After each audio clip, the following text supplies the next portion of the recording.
What if Edward Cullen never existed? What if the sparkling vampire, the baseball game, the thunderstorm, the meadow full of sunlight, what if none of it was real? What if Bella Swan wasn't a girl in love with a supernatural being, but a girl in crisis, constructing an elaborate fantasy to survive the unbearable weight of her real life? This is the most psychologically complex what if we've ever explored. This is What If Bella Was Imagining Everything. What you're about to hear will completely change how you read Twilight. Subscribe before we go any further, because this is the interpretation that got us the most messages, and I promise you, by the end, you'll never see Bella Swan the same way again. Imagine this: it's September in Forks, Washington. A 17-year-old girl named Bella Swan moved from sunny Phoenix to a gray, rain-soaked town to live with her father. She's isolated. She's lonely. She's always felt fundamentally different from everyone around her, like she doesn't quite fit in the human world. She arrives at a new school, sits in a biology class, and a boy named Edward Cullen catches her eye. He's beautiful. He's distant. He barely acknowledges her, and that night, alone in Charlie's quiet house, Bella's mind begins to create the story she needs to survive. Let's look at Bella Swan before Edward. She's a girl who chose to uproot her life to give her mother freedom. She's self-sacrificing to an extreme degree, placing everyone else's needs above her own consistently. She describes herself as ordinary, unremarkable, someone who doesn't quite belong anywhere. Then she arrives in Forks, and for the first time, people notice her. Boys ask her to dances. Girls want to be her friend. But this attention makes her uncomfortable. She deflects it. She doesn't believe it. And then comes the one person who mirrors exactly what she believes about herself. Edward Cullen, in those first weeks, reacts to Bella with apparent revulsion. He can't stand to be near her. He wants nothing to do with her. To a psychologist, this is striking, because Bella, the girl who cannot accept genuine warmth and acceptance, falls deeply in love with the one person who initially mirrors her own self-rejection back at her.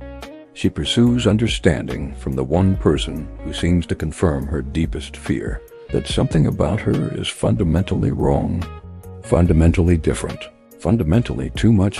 What if Edward's cold rejection in those first weeks isn't vampire bloodlust, but Bella's subconscious understanding that she doesn't deserve the easy warmth everyone else offers her?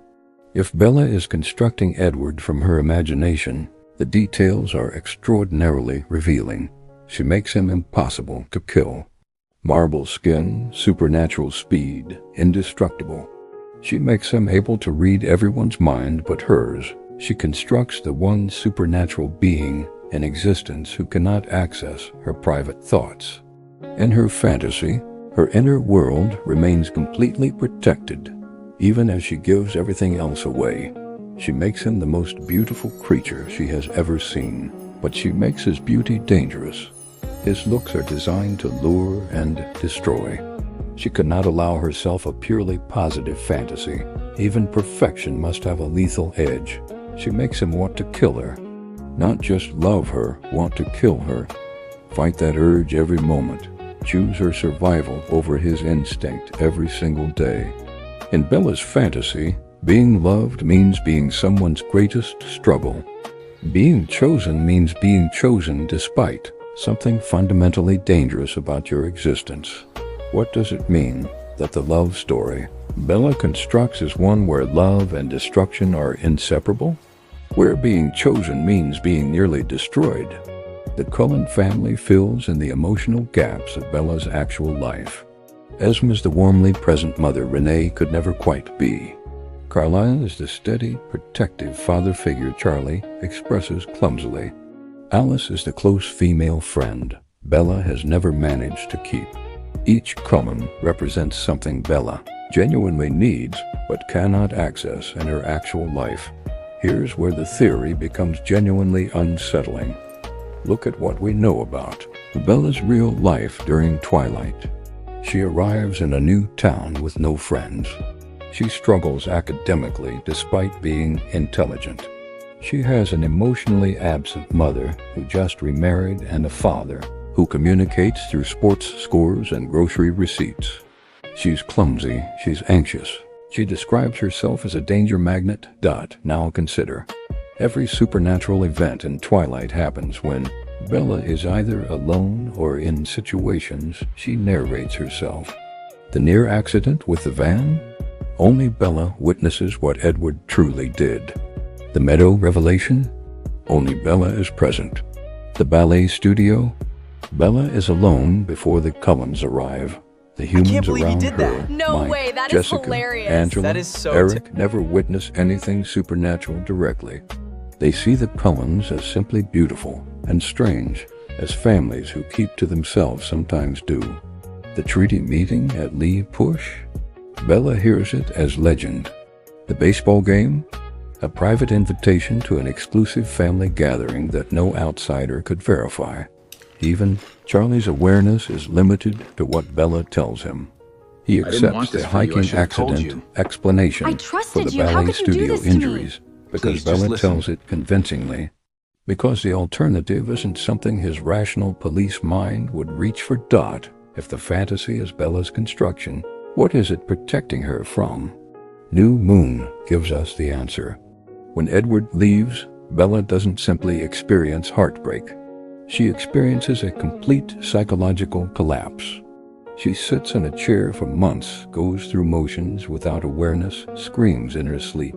This isn't normal grief for a 4-month relationship. This is a mind that has lost the protective structure it built to survive. Without Edward, Bella isn't just sad, she's disintegrating. Because Edward isn't just a boyfriend. He's the entire framework she constructed to make Forks survivable, to make herself feel significant, to explain why she feels so fundamentally different from everyone around her, and what brings her back. Danger. She discovers that putting herself in physical danger recreates fragments of the fantasy.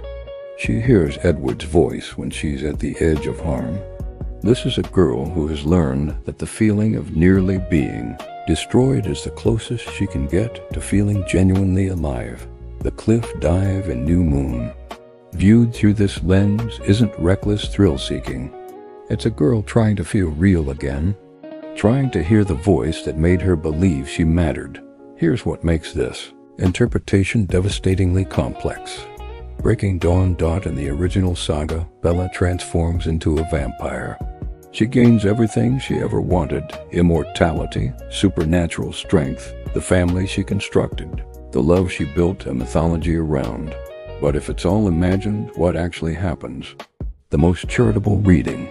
Bella, through therapy, through Charlie's eventual intervention, through the real friendships she dismisses throughout the saga, eventually builds an actual life. The vampires fade. She goes to college.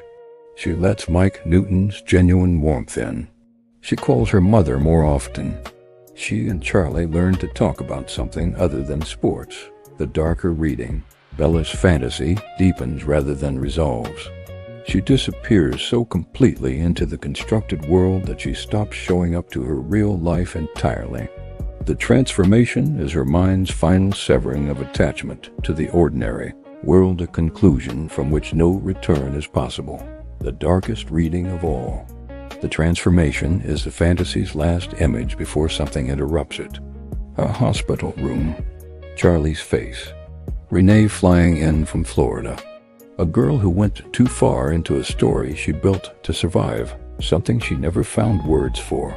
The most powerful thing about this interpretation isn't that it disproves the supernatural elements of Twilight. It doesn't need to. A story can be literally true and psychologically revealing at the same time.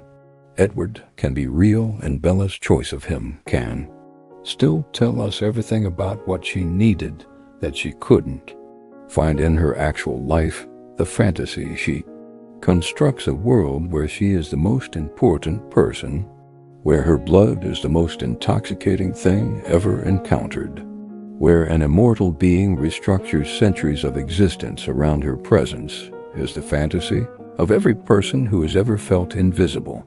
The question isn't whether Edward is real. The question is, what was Bella running from that made constructing him feel necessary? And that question, unlike Edward Cullen, is devastatingly, undeniably real.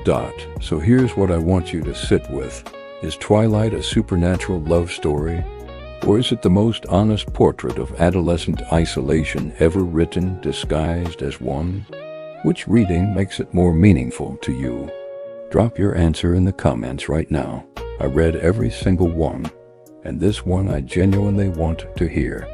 If this reframing broke your brain in the best possible way, hit like and subscribe. Because next week we're going somewhere even more uncomfortable, and you will not want to miss it.